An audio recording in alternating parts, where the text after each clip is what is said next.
Semua sudah kebacut.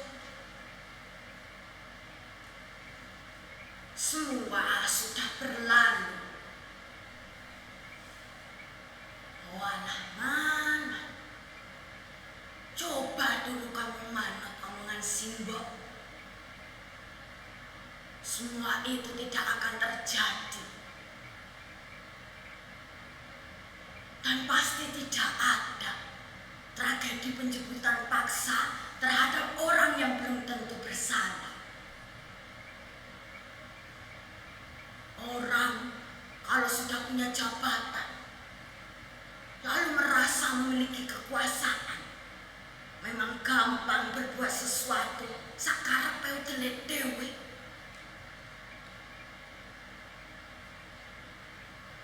Kamu selalu meremehkan apa yang Simbokmu ini rasakan. Bukan hanya perasaan cemas, bukan hanya takut, tapi khawatir kalau terjadi apa-apa sama kamu dan Sumarah anakmu. Andai kata istrimu tidak meninggal pada waktu melahirkan Sumarah, dia pasti juga akan merasakan kekhawatiran yang sama seperti aku.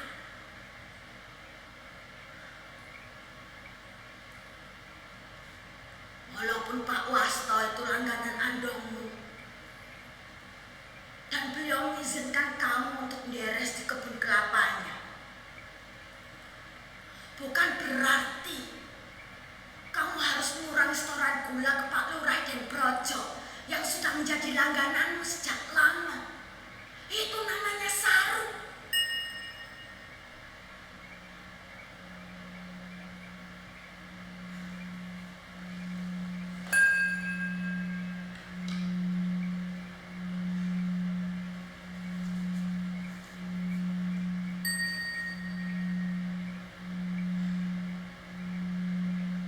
Setiap kali Sumarah, saya hanya bisa membuka kembali surat yang dibuatnya di sana.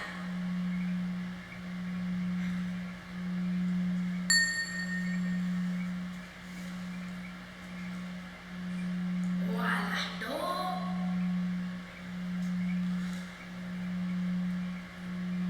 maafkan simbahmu ini. Gara-gara nama bapakmu yang membayang di belakang namamu, memaksa kamu mempertaruhkan segalanya di negeri orang.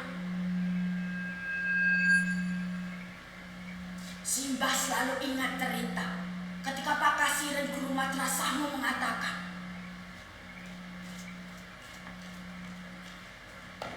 pembunuhan para jenderal itu dilakukan oleh sekelompok orang yang sangat kecil yang tergabung dalam organisasi PKI.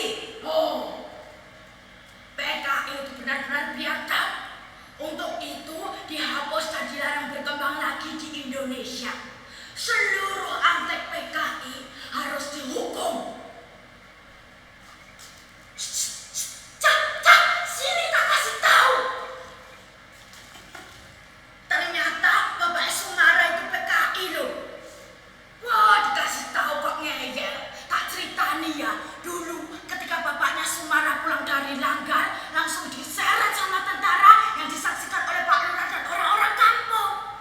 Makanya kamu dan kamu semua jangan deket-deket sama Sumarah. Ikut diciduk, mutiar gue. Oh alah, Sulimah.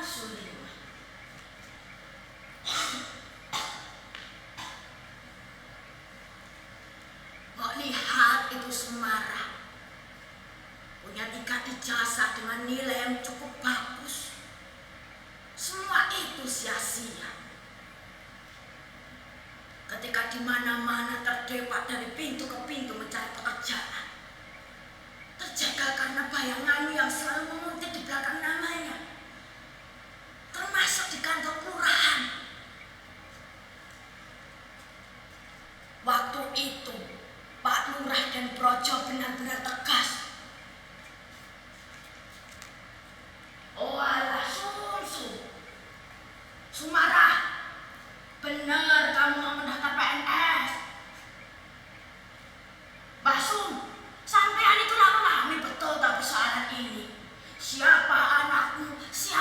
Suliman itu. Saya betul-betul tidak berani memberikan surat keterangan Bisidiri yang Sumarah fotokan. Gondolku mbak taruhannya.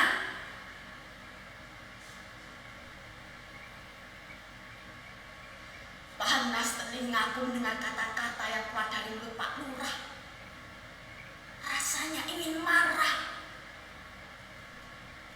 Tapi orang jelek seperti saya ini bisa apa? Tidak jadi PNS, juga tidak apa-apa ya, Su. Toh buktinya, kamu masih bisa bekerja di tempatnya Bu Juwarti, juragan beras di kabupaten.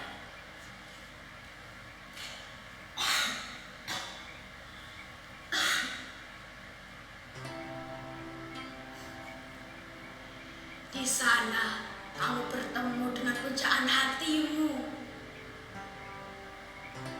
Kamu jatuh cinta dengan laki-laki.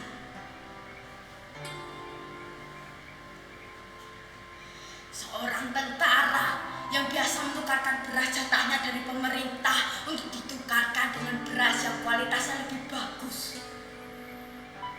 Dan kamu juga bilang kalau dia juga menaruh hati padamu.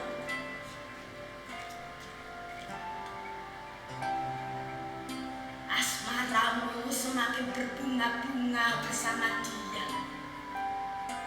Terbang melayang tinggi sekali. Namanya Mas Edi. Tapi tiba-tiba terpelanting jauh dan jatuh ke jurang yang curam. Mas Edi mundur teratur setelah tahu sejarah keluarga kita. Sebagai tentara, haram jatah jika mempunyai istri seperti kamu. Lagi-lagi, bayangan Suliman menggelapkan masa depan Sumarah.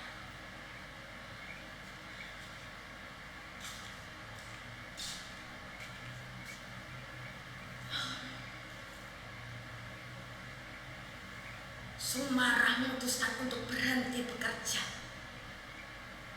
Dia ingin pergi jauh, mencari tempat di mana bayangan Suliman tidak dapat lagi mengintipnya. Saya tidak tahu Sumarah belajar di mana. Dia paham betul caranya. Melalui perantara seorang calon, dia mendaftar sebagai seorang TKW di Arab. Dan segala syarat telah dipenuhi. Bodohnya saya. Mengapa tidak saya sadari sejak dulu? Dengan menyelipkan uang berlembar-lembar, maka segalanya menjadi cepat beres. Mengurus paspor dengan biaya 3 kali lipat dari harta semestinya. Memberi tip pegawai Depnaker, memberi tip ini, tip itu, memberi ini, itu. Segala urusan tidak mungkin selesai dalam sekejap. Jadilah Sumarah binti Suliman jadi TKW lulusan SMA dengan predikat 6 tertinggi, jadi babu di negeri orang. Mana cerita Pak Kasiren tentang pribadi bangsa Indonesia yang adiluhung, ramah tamah, kekeluargaan, serta gotong royong? Mana? Hah? Semua itu hanya bisa didapatkan dengan uang. Di negeri sendiri, dia menjadi rakyat selipan. Tak boleh mendongakkan kepala dan bicara. Mau bicara harus dengan uang. Bebas suap sana, suap sini, sudah jadi tradisi.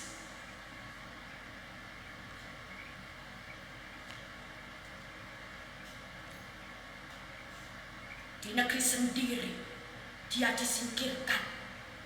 Dikuntit bayangan Suliman yang menggelapkan namanya. Di negeri orang, dia menjadi budak. Menjual impian untuk hidup yang lebih baik. Di negeri orang, dia hanguskan segala cintanya. Seluruh kenangan manis pahit getir masa remajanya. Dia pikir segalanya bisa berubah. Tapi ternyata Sumarah tetap saja kandas.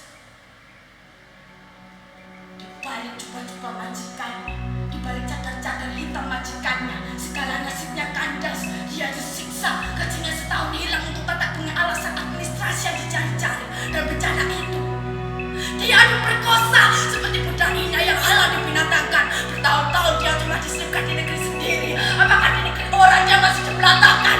Tidak!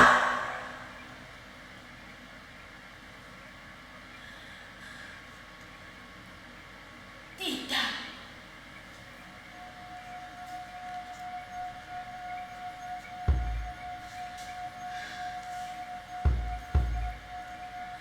Tidak. Sumarah membunuh majikan itu. Dia sadar akan divonis mati. Dia tidak butuh pembela dan tidak butuh penasihat hukum. Juga tidak perlu dipulangkan dan diadili di negeri ini.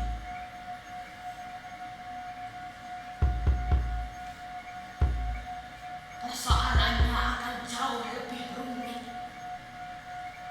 Karena tidak ada yang bisa dihisap lagi dari seorang babu seperti dia.